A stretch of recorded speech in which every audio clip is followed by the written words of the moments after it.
Hello everybody, welcome back to my channel. We're starting off the morning like every wholesome family movie. We're running in nature. But make no mistake, this is not going to be a training montage. This is just a little survival cardio. The only thing chasing me is the reality that I haven't had any coffee yet.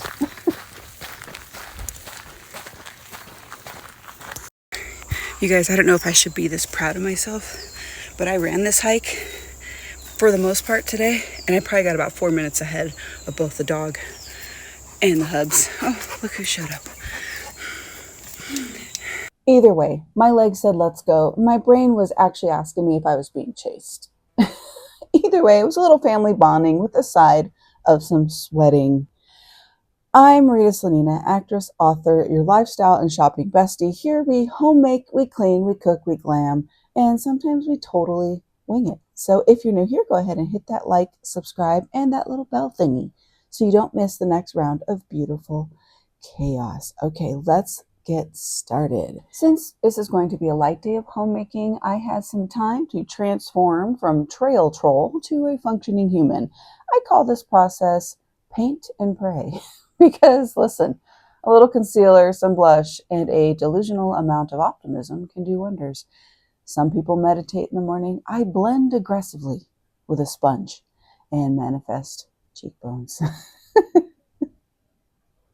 But today I'm going to test the limits of my spice tolerance and my kitchen's safety.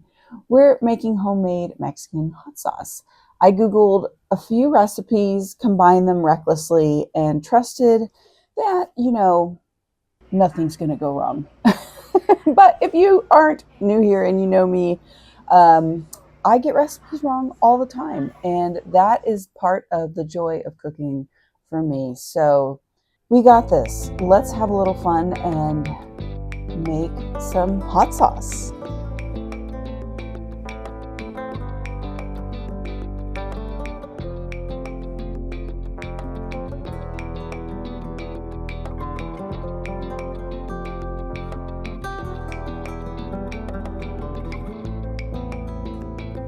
So if you guys are interested in my Franken recipe, I will be putting it in the description below, everything that I did here. We started with a few tomatoes, some jalapenos. I really wish I had habanero. I'm a habanero fan. I love habanero, but I do not have any today to work with. So I just worked with what I have. So there's a funny little backstory behind the tomatoes. When we went to the fairgrounds to find the vet to take care of Blanche's bumblefoot, have her little surgery last week, or last time, was it last time or last week? I don't remember. And gosh, the days are flying by, doesn't it, in summer? Anyway, there was a woman there that had just this overabundance of food. I mean, crazy amount of excess vegetables behind her and some fruit. And she goes, I don't even know how I got all this. Please, somebody take some of this. There's too much for me. It's just going to go bad. So everyone that was showing up for the vet, she was like, here, take it, which was like, wow, when does that ever happen? I mean, it was just really cool. So we took quite a few tomatoes because obviously our chickens love tomatoes. We're like, oh, we'll get rid of those. We grabbed an eggplant. We grabbed a honeydew. So that is the backstory. So now I have so many tomatoes. I don't know what to do with them. So this is where the idea to give hot sauce another go came to manifestation. So yeah, enjoy the process of my who knows how many times I've tried to make hot sauce, but here we go. We're going to enjoy the process of making this together. Let me know in the comments section below, do you make a hot sauce? This one that I'm doing is a little leaning more towards a Mexican hot sauce, but if you have a hot sauce that's from another region or you have a great recipe, please share it in the comments below. I would love to hear from you. I am always open to suggestions. I just love cooking and I love to hear how you guys make things as well.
There's something about having the house to yourself all day, um, that you can just dive in and really kind of tackle some of the things that have been nagging you.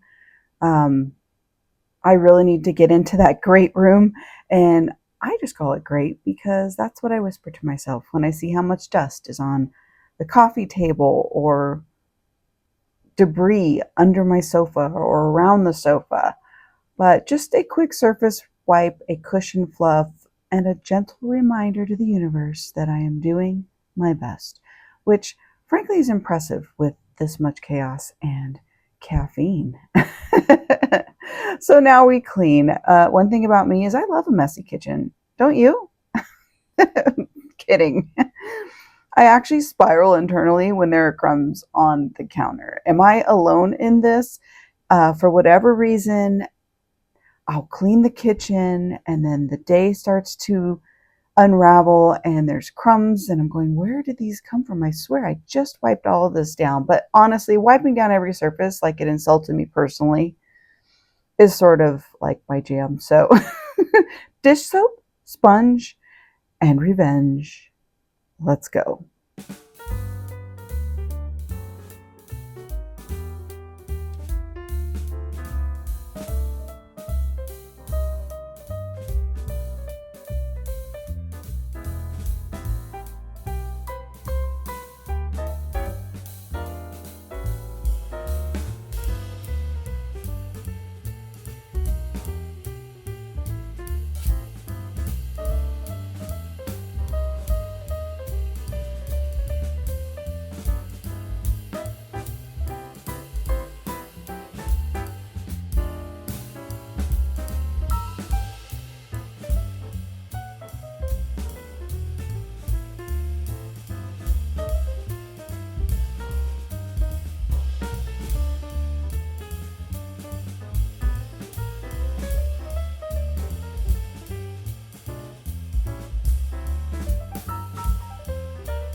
All right, time to make some breakfast. So the hot sauce came out a little chunkier than I think I would have liked it, but it still was okay. It could have been a little spicier. I think if I would have had the habanero, it would have been really great. Um, but here we go. So I need the carbs and I need the comfort. So something simple, something I can eat standing up. And guess what? We're going to clean up this kitchen because while I was starting to clean the kitchen, I realized it was time to eat and I needed to make some breakfast. And I really do suggest sitting down when you eat. I don't think you should stand up. I think you should sit down and enjoy the meal. But during the day when I'm trying to knock out a few tasks, I will eat standing up. So I know this drives my husband crazy. He's like, just sit down and all that. But he's guilty of it too. So, you know.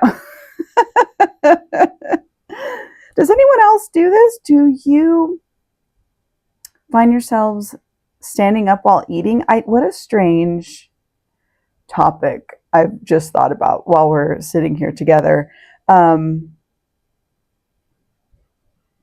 is that something anyone else does, or am I alone in this? Do you stand up while eating and cleaning and sort of multitasking, chewing and doing the dishes? Or do you make sure you sit down and enjoy your meal first?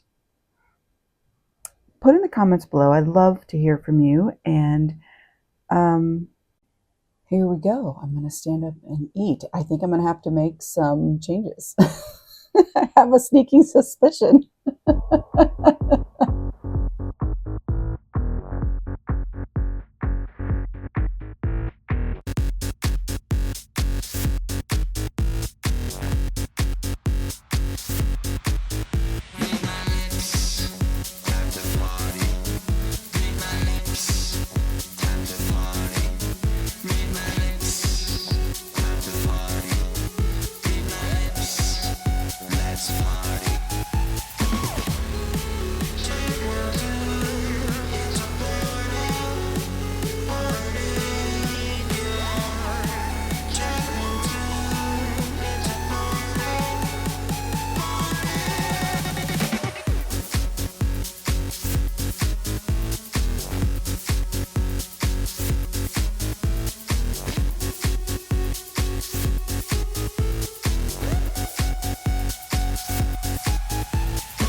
You know, these slower days at home, they kind of remind me that life doesn't always have to be loud to be meaningful.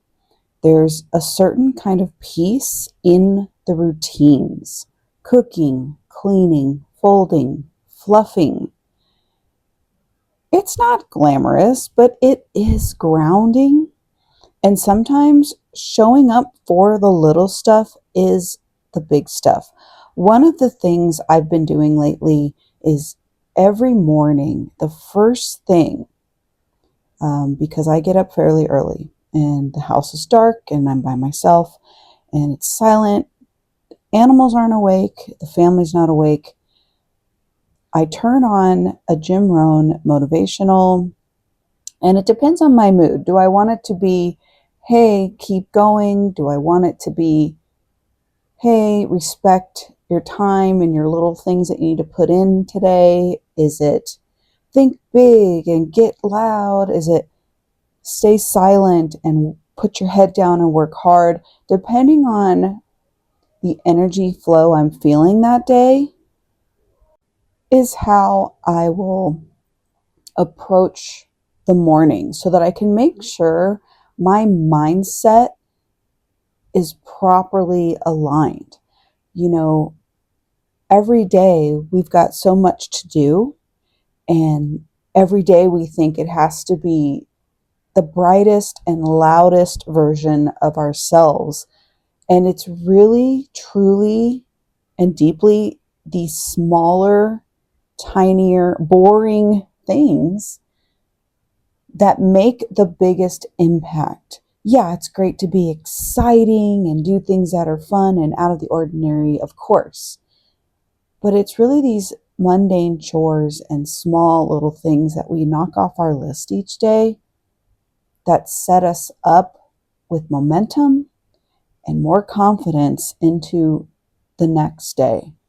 So I say all that to put it in perspective. You know, honor your slower days at home.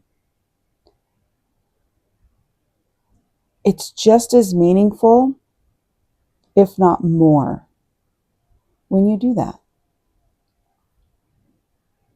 Let me know in the comments below how tackling things throughout the day, whether loud or quiet, keep you motivated to get your days done in the strongest fashion possible, or even in the softest fashion possible. How do you prepare your mindset each morning? I'd like to hear from you in the comments below.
And that's the end of today's adventure in some homemaking magic today, my friends. From hot sauce experiments to sheet flipping marathons, we got it all done with style, spice, and a little sparkle.